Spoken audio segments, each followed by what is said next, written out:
This is the story of a man named Stanley. Stanley worked for a company in a big building where he was employee number 427.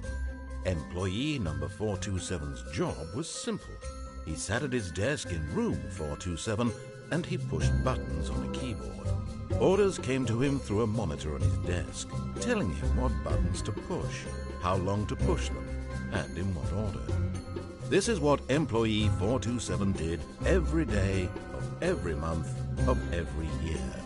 And although others might have considered it soul-rending, Stanley relished every moment that the orders came in, as though he had been made exactly for this job. And Stanley was happy. And then one day, something very peculiar happened. Something that would forever change Stanley. Something he would never quite forget. He had been at his desk for nearly an hour when he realized that not one single order had arrived on the monitor for him to follow. No one had showed up to give him instructions, call a meeting, or even say hi. Never in all his years at the company had this happened, this complete isolation. Something was very clearly wrong.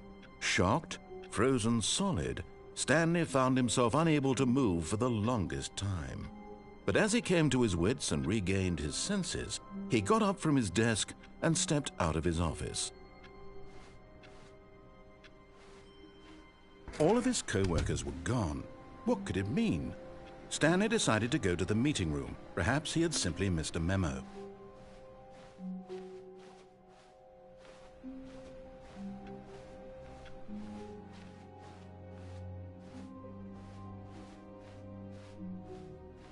When Stanley came to a set of 2 open doors, he entered the door on his left. This was not the correct way to the meeting room, and Stanley knew it perfectly well. Perhaps he wanted to stop by the employee lounge first, just to admire it. Ah, yes, truly a room worth admiring. It had really been worth the detour after all, just to spend a few moments here in this immaculate, beautifully constructed room. Stanley simply stood here, drinking it all in.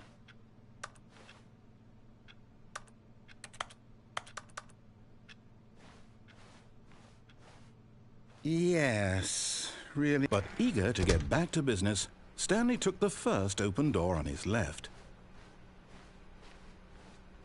And so he detoured through the maintenance section, walked straight ahead to the opposite door, and got back on track.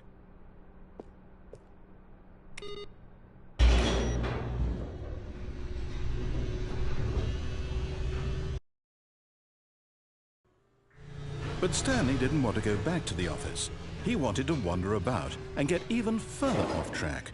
So now in order to get back, he needed to go, from here it's, left.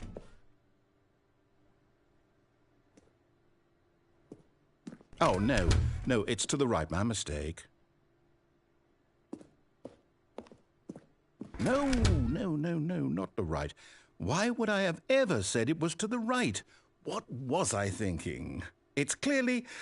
Oh dear, would you hold on for a minute, please? Now, let's see. We went down right, left, down, left, right. Yep, okay, yes. I've got it now. This story is absolutely, definitely this way.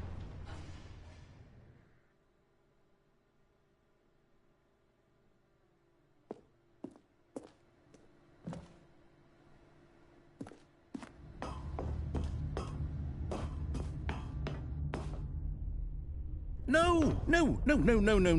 This isn't right at all. You're not supposed to be here yet. This is all a spoiler. Quick, Stanley, close your eyes. Okay. We just have to get back to, oh, who am I kidding? It's all rubbish now. The whole story completely unusable. How about, rather than waste my time trying to salvage this nonsense, we'll just restart the game from the beginning. And this time, suppose we don't wander so far off track, Okay, from the top.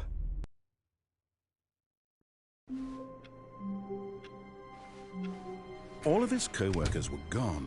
What could it mean? Stanley decided to go to the meeting room. Perhaps he had simply missed a memo.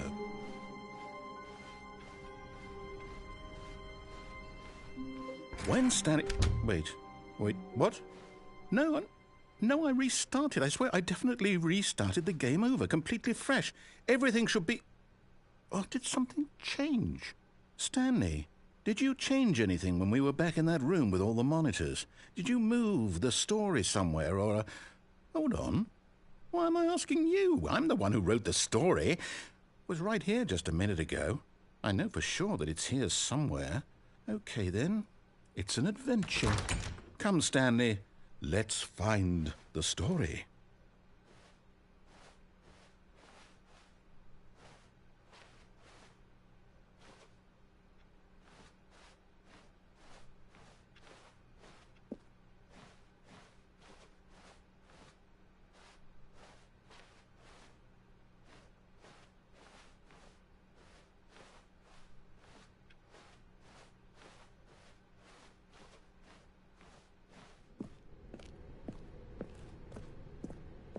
I'll say it. This is the worst adventure I've ever been on. I can promise you there definitely was a story here before. Do we need to restart the game again? Well, I find it unlikely that we'll ever progress by starting over and over again, but it's got to be better than this. Okay, let's give it a shot. Why not?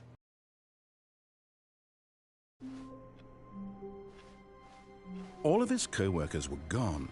What could it mean? Stanley decided to go to the meeting room. Perhaps he had simply missed a memo.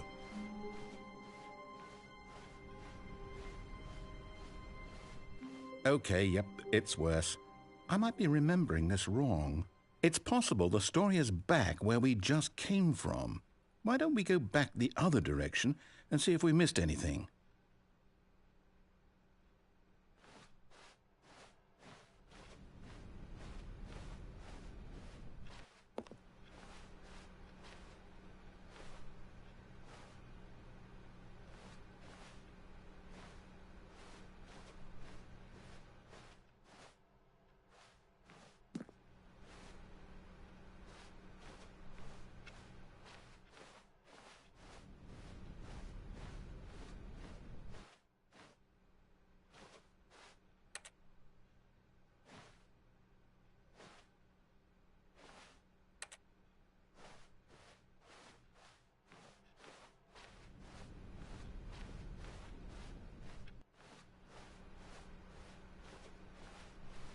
Aha! I knew we'd miss something. The story. Here it comes. No, wait. Never mind. Not the story. Okay, let's head back the other way and retrace our steps.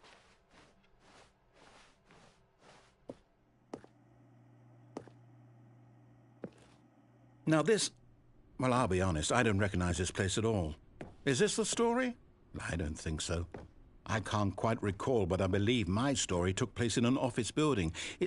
Is that correct? Do you remember, Stanley? Well, do you know what? Since I've completely forgotten what we were supposed to be doing, how about this? You win! Congratulations! I know you put in a lot of hard work, and it really paid off, so good job. Oh, no. No, I don't feel right about this at all. We both know you didn't put in any actual work for that win. Some people win fair and square, and this was not one of those situations. Okay, I'm getting weirded out by whatever this place is. I don't care what might happen this time. I have to restart.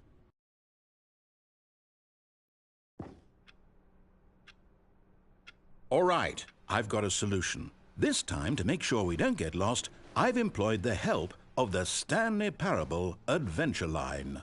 Just follow the line. How simple is that?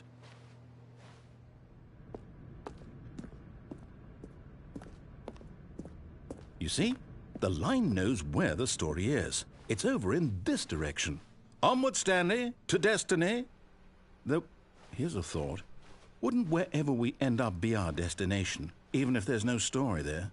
Or to put it another way, is the story of no destination still a story? Simply by the act of moving forward, Are we implying a journey such that a destination is inevitably conjured into being via the very manifestation of the nature of life itself? Okay, Stanley, I need to follow this train of thought for a minute. Just stick with me. Now, we can both agree that the nature of existence is in fact a byproduct of one's subjective experience of that existence, right? Okay. Now, if my experience of your existence rests inside of your subjective experience of this office, is this office, in fact, the skeleton of my own relative experiential mental subjective construct? Whoa. Hang on. That got a bit weird back there. Well, I'd like to apologize. Not sure where I was going with all that. You know what? I think what we need right now is a bit of music to lighten the mood.